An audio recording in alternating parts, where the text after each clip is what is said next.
One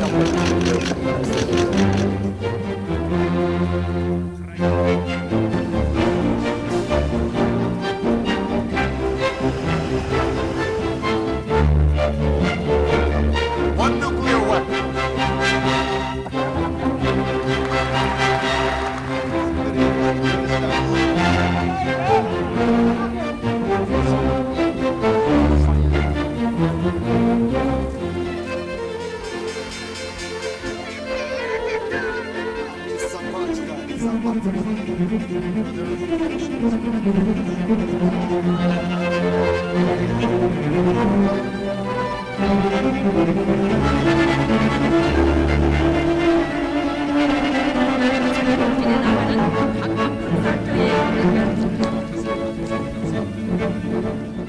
Weeks now, a lot of things have been going on in Afghanistan, talking about developments with the Taliban, the bombing of some parts of the airport, killing some Afghans, which affected some U.S. soldiers while evacuating.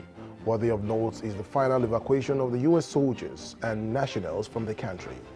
However, the United Nations Security Council has called for the prevalence of freedom of human rights. But will the new leadership of the country comply with this? Especially when the people say they do not believe the promises made by the Taliban. Well, on that note, I welcome you to another interesting edition of Global Updates, a program that talks about global developments as they unfold. And of course, Afghanistan is not the only development we will be talking about. Kenyan government's plans to reduce tourism season period to 3 months in new tourism classification plan. Also, the Swedish government poised to supporting digital education in Nigeria. My name is Oyeyemi Ajayi. Welcome to the program.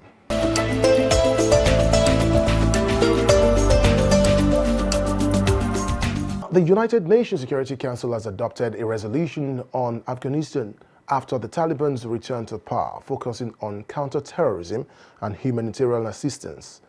Resolution 2593 was adopted with 13 votes in favor and 2 abstentions from Russia and China, but no one voted against. The resolution reiterates the importance of combating terrorism in Afghanistan and calls for strengthening efforts to provide humanitarian assistance to Afghanistan. It calls on all parties to allow full, safe, and unhindered access for the United Nations, its specialized agencies and implementing partners, and all humanitarian actors engaged in humanitarian relief activities to ensure that humanitarian assistance reaches all those in need.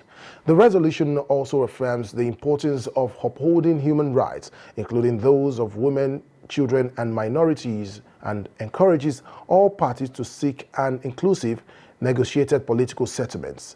It notes that the statement by the Taliban, in which the Taliban has made the commitment that Afghans will be able to travel abroad, may leave Afghanistan anytime they want, and may exit Afghanistan via any border crossing, both air and ground, at the reopening and secured Kabul airport, with no one preventing them from traveling.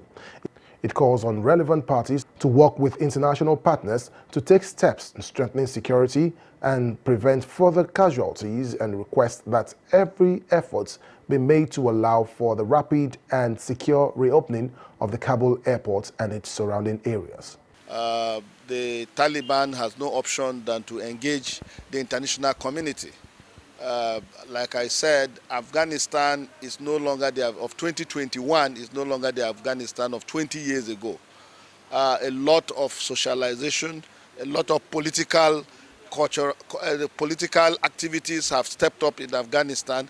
The people are more enlightened, the people are more aware than they were 20 years ago. So the Taliban has no option than to engage the international community constructively. Their brand of radical Islam, I think most countries of the world do not share it with them, and they have no option than just to move with the current trend in the world. That is why the statement that they are ready to engage with the Americans and other countries of the world is a welcome development. Also, the UN must take proactive action and ensure that human rights violations in Afghanistan are monitored effectively, especially women empowerment issues the conditions of prisons, press freedom, and so on and so forth must be monitored closely by the United Nations. Afghanistan is a very poor country. Afghanistan is one of the least developed countries of the world. They have been ravaged by war for virtually the last 30 to 40 years. Therefore, it is in the interest of Afghanistan to benefit from various opportunities that exist with engaging with other parts of the world. The European Union, the United States, and other Western and non-Western countries will be willing to support the rebuilding of Afghanistan. And if I were to advise the Taliban, it is in their interest to engage with the international community so that they can access most of the programs on SDG, on Sustainable Development Goals, and other grants that their country should benefit from. And it is only when they jettison their hardline and militant Islamic posture that the rest of the world will have confidence that they will no longer be a safe haven for terrorist groups and other groups that have been destabilizing the international community, like the ISIS, Al-Qaeda, and so on and so forth. I think with the new posture of the Taliban, the current Taliban leadership, there is hope that most of the terrorist groups are fast losing the war, because if countries like Afghanistan are beginning to think otherwise, then it's clear that where the entire world is going. The essence of American intervention in Afghanistan was to dislodge the terrorist group using Afghanistan as a safe haven. And if the Taliban has learned that lesson and are beginning to now see the need to engage with America and the international community constructively, and to jettison their romance with terrorist groups, then it's a very positive development for the international community.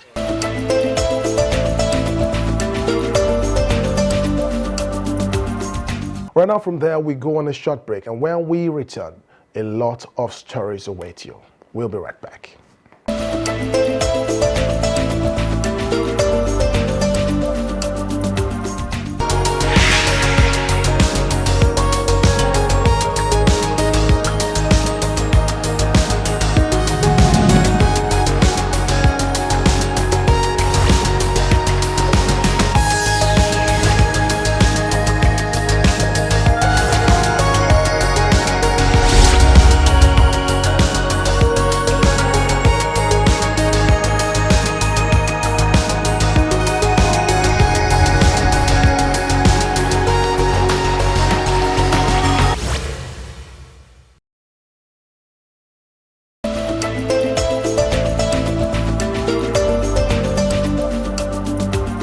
All right, now welcome back. The program is still Global Update, where we discuss issues around the world. Now, moving on, the Kenyan government is reducing the low tourism season period to 3 months in a new tourism classification plan due to take effect from next year. The tourism cabinet minister said the government is overhauling the National and Games Park entry fee by basing it on weather patterns. The revised tourism calendar classification will see the low season restricted to the long rain season during the months of April, May, and June, while the remaining months will be categorized as the high season.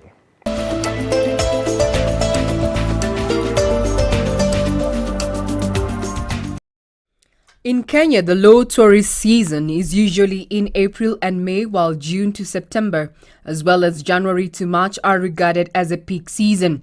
The period between October and December is regarded as a shoulder season. First of all, remember during COVID, we gave a 50% discount on both domestic and international visitors.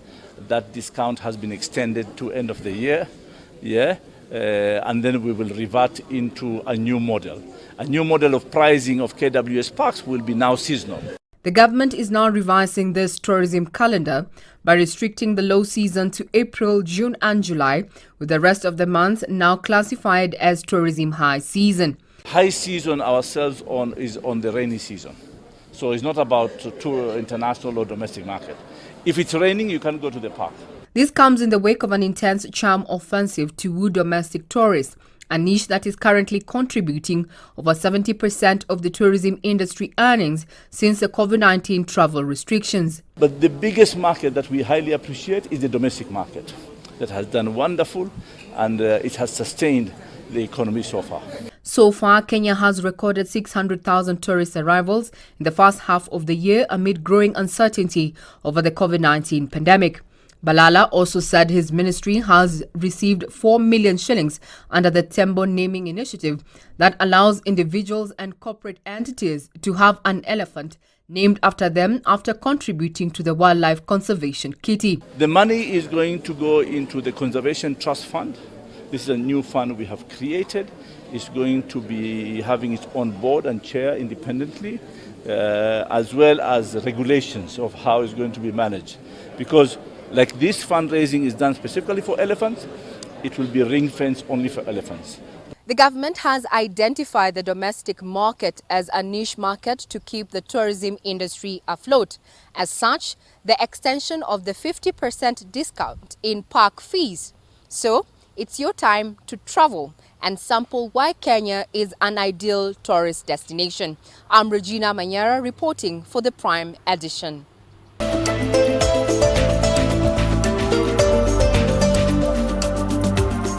Now, the Swedish government is partnering with education experts in Nigeria in order to boost digital education in the country. Experts believe that while the youth seek education, it is quite important to acquire skills which will serve as an alternative means of livelihood in the face of scarce employment today. It was emphasized that digital education creates a large vista for an all-inclusive education, irrespective of persons, location, and time. This is the point we're making. Whatever you study, you must have opportunity to acquire additional skills to it. And for me, even those who read philosophy or sociology is a good foundation for knowledge, to project your brain to do things, but you must find a way. In Nigeria, such a big country with a lot of people in the countryside, you need to reach out. And the pandemic has really showed us that the solution are digital. So you need digital skills in order to learn, and you need digital skills in order to get employed. Well, the Swedish government is supporting the project 100%, and they're doing their best to make sure that every operational activities are smoothly. They're making it attractive to other Swedish companies to also come down to Nigeria to find projects for development in Nigeria too. So they are playing a key role in their awareness strategy and making it a safe place for Swedish businesses to flourish.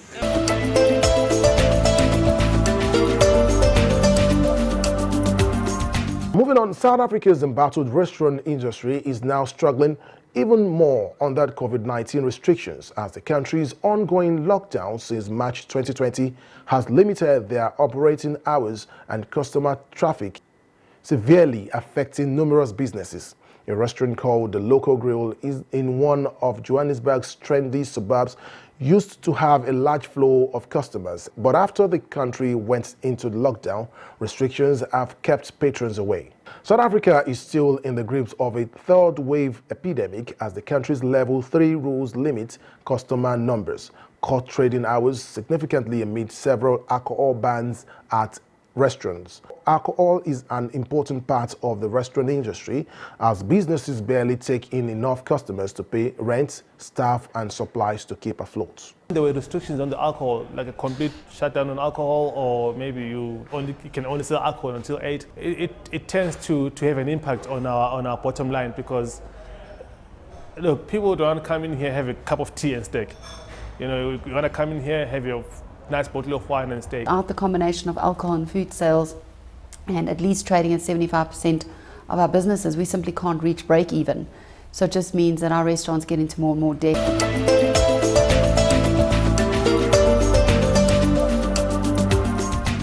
Now, Algeria has hosted a ministerial meeting of the group of neighboring countries of Libya to find a political solution to the crisis in the North African country. Egypt, Tunisia, Libya, Sudan, Chad, Niger, and representative of Secretary General of the United Nations and the African Union have attended the meeting. To recall, on 22nd January, Algeria hosted the largest meeting of neighboring countries of Libya, in which 7 ministers from the region surrounding Libya as well as Germany participated. The ministerial meeting discussed ways to ensure a smooth running of elections scheduled for December.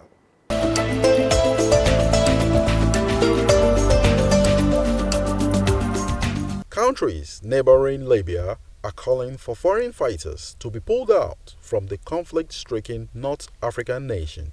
They also urge Libyan parties to stick to a political roadmap that ended hostilities last year and set parliamentary and presidential elections in December. These countries include Algeria, Egypt, Tunisia, Sudan, Chad, and Niger. They have for years been concerned over the chaos in Libya. Libya has been rocked by chaos since a NATO-backed uprising toppled longtime dictator Muammar Gaddafi in 2011 and split the country between a UN-supported government in the capital, Tripoli, and rival authorities loyal to Commander Khalifa Haftar in the east.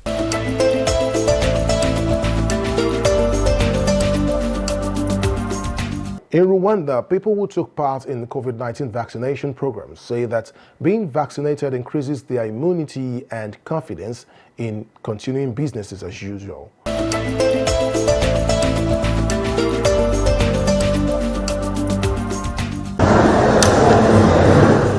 The COVID-19 vaccination program participation was high at its different sites. This Wednesday in Kigali City, the first dose to all those from 18 years of age and above and had missed out on the previous phases resumed, leaving many eager to receive the vaccine.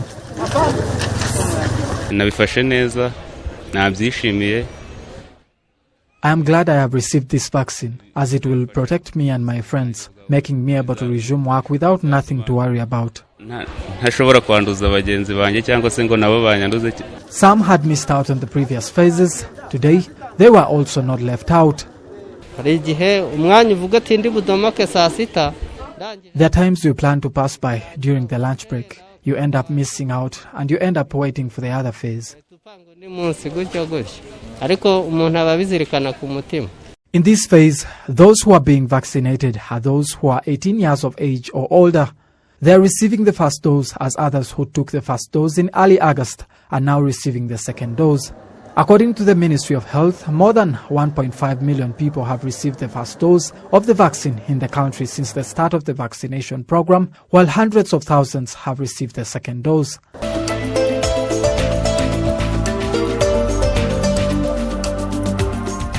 Building experts have been noting that the newly created Ministry of National Unity and Civic Engagement has serious responsibilities when it comes to healing the wounds left behind by Rwanda's dark history and countering tactics meant to disrupt the unity Rwandans have built for themselves.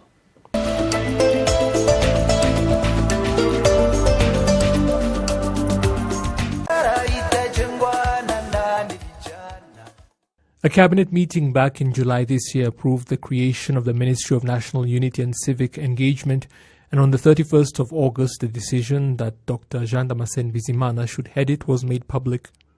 The new ministry is meant to reinforce the efforts made over the years by other institutions like the National Commission for the Fight Against Genocide, the National Unity and Reconciliation Commission, the National Electoral Commission, and others. ubushakashatsi tumaze iminsi dukora bugaragaza ko hakiri ibikomere binyuranye mu banyarwanda. The research we have been carrying out indicates that there are still wounds among the population, which means that this ministry must continue working to heal those wounds. Then there are the broader efforts to fight genocidal ideologies.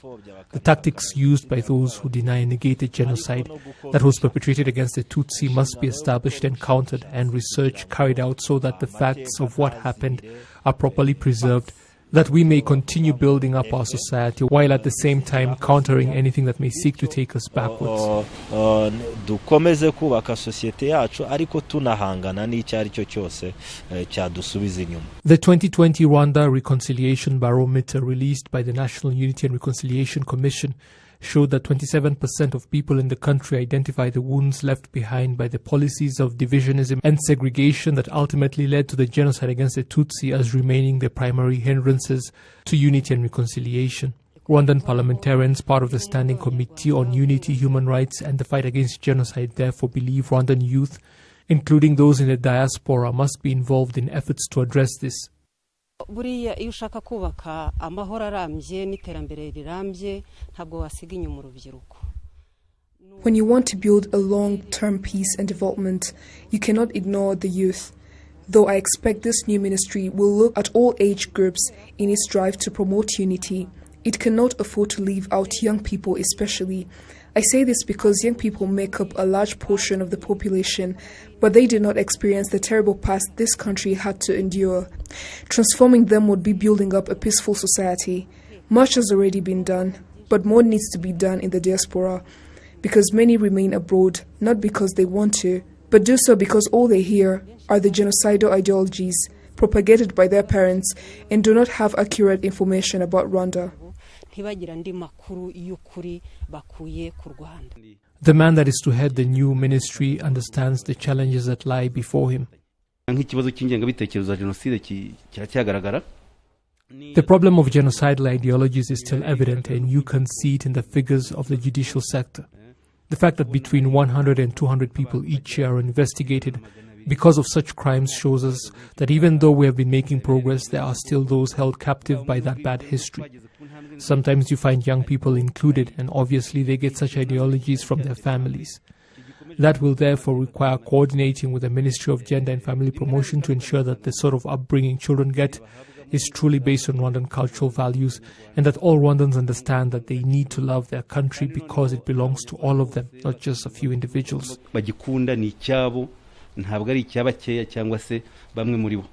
The new ministry comes as the reconciliation barometer has been steadily rising over the last decade or so, at 82% in 2010, then 92.5% 5 years later, and 94.7% last year.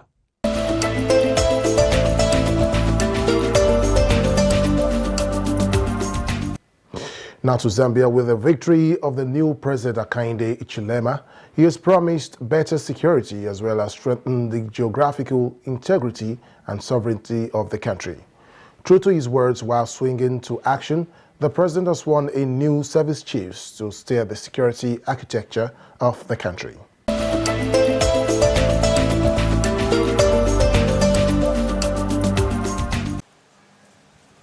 Step by step, a new government is taking shape as various individuals take up their constitutional positions under the UPND administration. President Hakainde Hichilema has sworn in new military chiefs and the new Inspector General of Police and their deputies. The president has also sworn in his special assistant for press and public relations, Anthony Walia. In a televised address to the nation, President Hichilema directed the newly appointed to do their best to protect the country and the citizens. First, I want to congratulate all of my colleagues, the commanders in the various services, forces, and my colleague Anthony Bwalia for your well-deserved appointments. Because, one, you are Zambians. It doesn't matter where you were born, who your mother is, what your surname is. Going forward, under the new dawn, it does not matter. It's number one. Because we are intentionally, deliberately doing all of this to reunite this country. President Hichilema says the new office bearers must have the interests of the people at heart and serve the country diligently. We should not arrest people when we have not investigated. Otherwise, we have too many people in police cells. In correctional centers, we'll be dealing with that when we deal with the correctional services who are not supposed to be there. Investigate within the confines of security, law, and order. I did not say that do not arrest people. I said we are saying do investigate to determine whether citizens have committed crimes or not. Those who have been sworn in are Lieutenant General Sitali Alubuzwi as Zambia Army Commander, with his deputy, Major General Geoffrey Ziele. Others sworn in are Lieutenant General Colin Barry as ZAF Commander, who will be deputized by Major General Oscar Nyoni. Lieutenant General Maliti Solochi will head the Zambia National Service as Commandant, while Major General Ruben Mwewa will be his deputy. President Hichilema has also appointed Lemi Kajova as Zambia Police Inspector General, with his deputies Miona Muyambango and Doris Nyame Chibombe. General Barry and his ZNS counterpart, General Solochi, have taken note of their Commander-in-Chief's message. I see the need for us to continue moving the way we're doing in ensuring that we have a well-trained force, and also that we improve our operationability, our operational ability to do our work, to defend the Zambian people. The President wants everyone to participate in putting back something to the economy.